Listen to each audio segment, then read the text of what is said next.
Oh, come on. People are going to think I can't roll dice.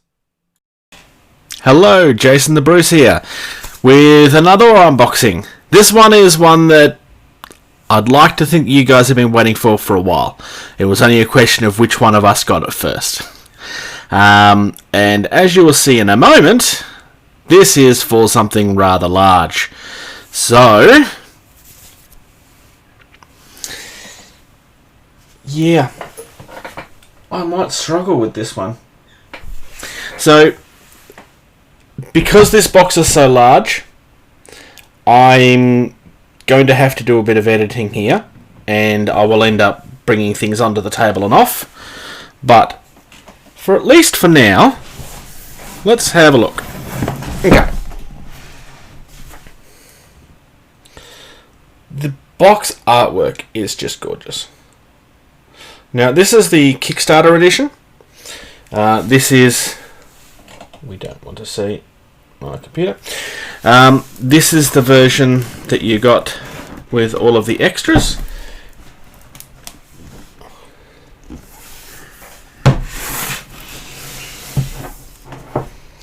Two to four players, fairly quick matches, forward in and up. I don't think there's anything hugely adult in this, though, from memory. And this will actually, not this version, but the game will be coming to retail. So those of you that have missed out on the Kickstarter or are unable to do the late pledges are still open at this point, then you will be able to actually buy this at your local store at some point. I don't know the dates for regular release at this state. There's also an expansion.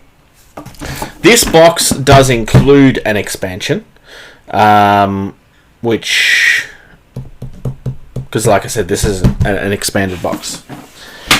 So, that being the case, unboxing this on screen is clearly not going to happen. So, let's get to moving around. Now, first thing is the rulebook, which shouldn't be overly surprising. But let's just have a quick flick through. It's all coloured. Contents. Oh, so we don't need to unbox it. There you go. This is what's in the bottom. No, I'm kidding. Yeah. Looks good. Well presented. It's as you would expect. Alright. So, the next section is these. There is more than... I'm just starting with these because these have the figures in them. Everything in the box comes in something like this. It's actually been quite well organised. The lore behind this game is that all of the great heroes of the past have been kind of brought back into an arena combat system where like the rich and powerful get to choose who they bring back at any point, just to be able to compete with each other. It's a Dota style game, hence why it talks about having no factions and stuff, because you can just play with whoever it is that you want. That's also why you'll start noticing that some of these characters kind of feel like they come from different ages and stuff, because they literally do. I mean, none of them feel out of place, that's not what I'm saying. But they definitely have a feel of a uniqueness. The art style is all very much the same. But they do kind of feel like you could be coming from different times at points. I think this guy might be one of my favourites. I love the bone armour. This guy's just cute as buttons.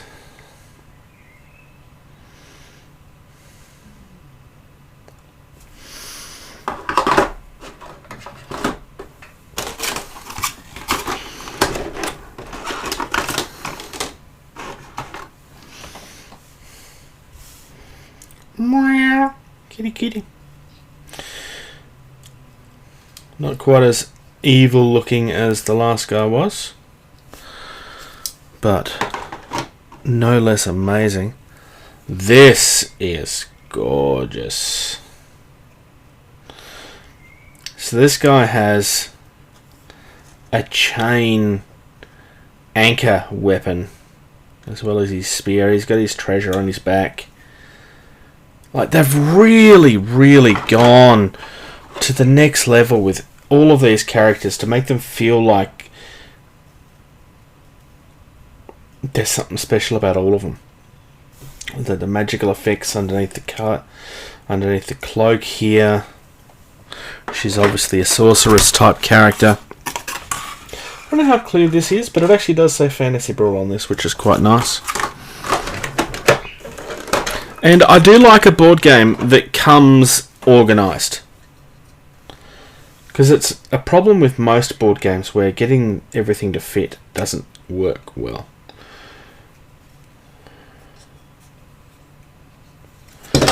Nice green skin. Well, maybe nice is not the right word.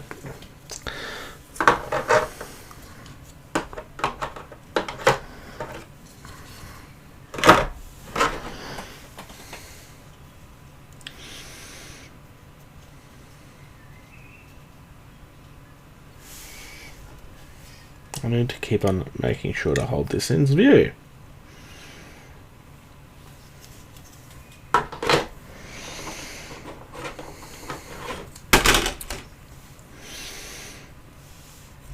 This is one of the characters I quite like.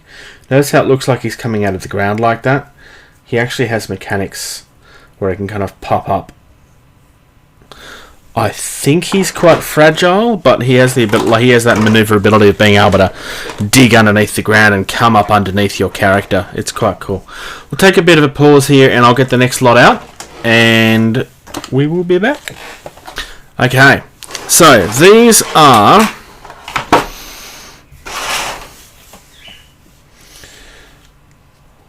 part of your scoring system.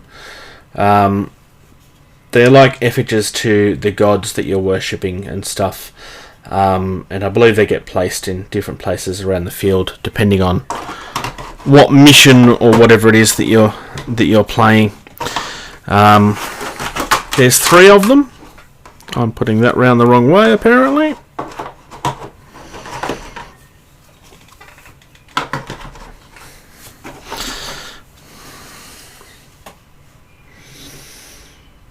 This one kind of has an Eastern, like a Hindu god type theme to it. Another one for George. Everything in here is just going to be so much fun to paint. Not that I'm allowed to paint anything yet because I have a pledge to finish, but these will be getting painted. These will be painted, for me at least. I'm going to be painting these to be stone. I'm going to probably keep these particular ones nice and simple. But again, pause, come back for the next lot. And again. Okay, so this one is going to be quite simple. Because these are your tokens, these are your cards. There's multiple card sizes. These are to go underneath the bases, kind of similar to how Simon's Big Zombicide, how you can put to say which character is yours, but they've got it for the teams. There's another thing in here that I don't recognise what it is. Oh, I think that's the player 1 token from memory. But like,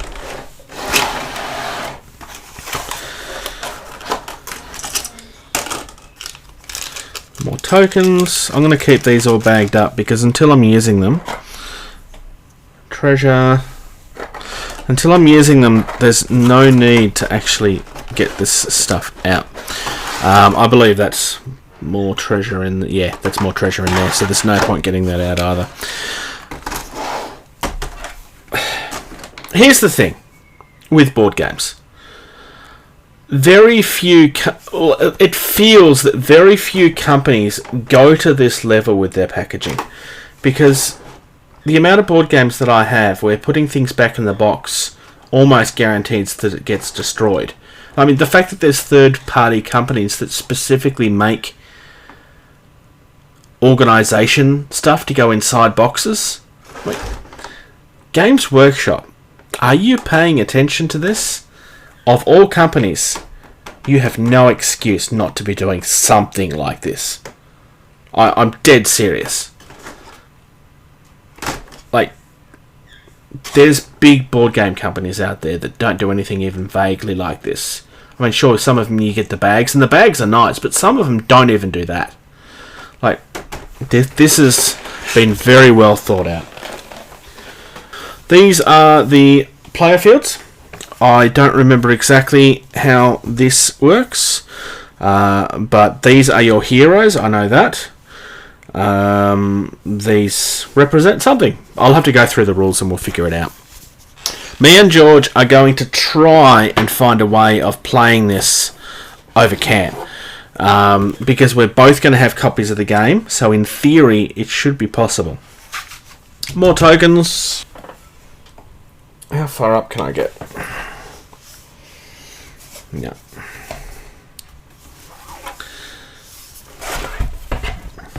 Very nice board. Nice thick cardstock, so this should last. But in saying that, one sec. Because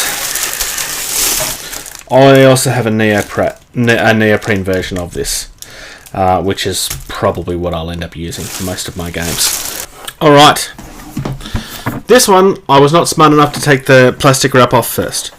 So, this is one of the expansions that will eventually come out.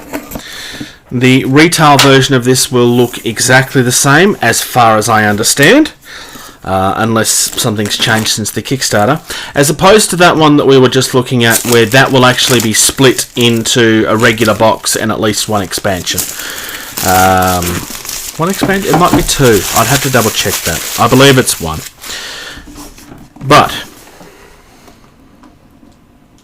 alright. So again, pre-organised. Well, I'm dead serious about this. Like, how much sense does this make? I mean, some board games are quite expensive already, so I'll hand you that. But wouldn't you be willing to pay a little bit more if your box came like this? Like, even if it was just for a limited edition version or something.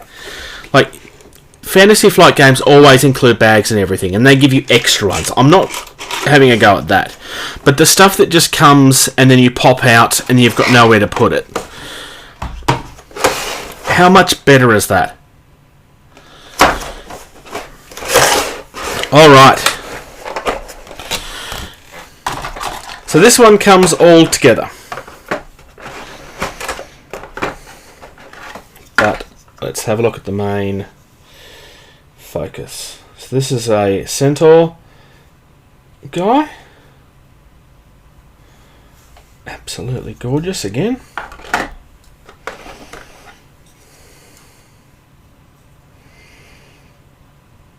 Oh, I like this one. She's got like a pet worm. There's no wings, so I'm assuming it's a worm. This one's tall.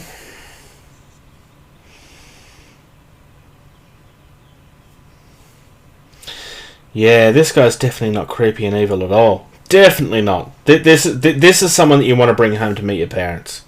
I mean, just look at how sweet and innocent this guy looks in his evil cape. There is nothing about this I don't love. So there you go, guys. That's the unboxing of Super Fantasy Brawl by Mythic Games. As I said during the video, George and I have plans to try and get an actual Let's Play of this done. If we can actually get it to work in a way that looks nice, we might even do it more than once. Obviously, with me being in Melbourne, and him being in Wyoming, the United States, filming something like that has a couple of extra challenges. That's why we want to do, well, no, we will be doing this. It's just making it work the best way that we can. I'm trying to avoid him recording his face while we play, me recording the game while we play, and then me recording the face while we play and having to add them together. So I guess we'll find out. As always, guys, if you have any questions, you can get us at gettingtable@gmail.com. You can support us on Patreon for only $2 a month. Patreon.com/gettingtabled. Look, any assistance that you can help, whether it's getting our content out there and sharing it with others, liking the videos. Look, we're trying to grow the audience. We're trying to help this become financially stable on its own so that it's not coming out of George's pocket and my pocket. None of this is sponsored. It's all straight off our backs. If you enjoy what we do, we'd very much appreciate your support in any way that you can. And otherwise, until next time, play more games.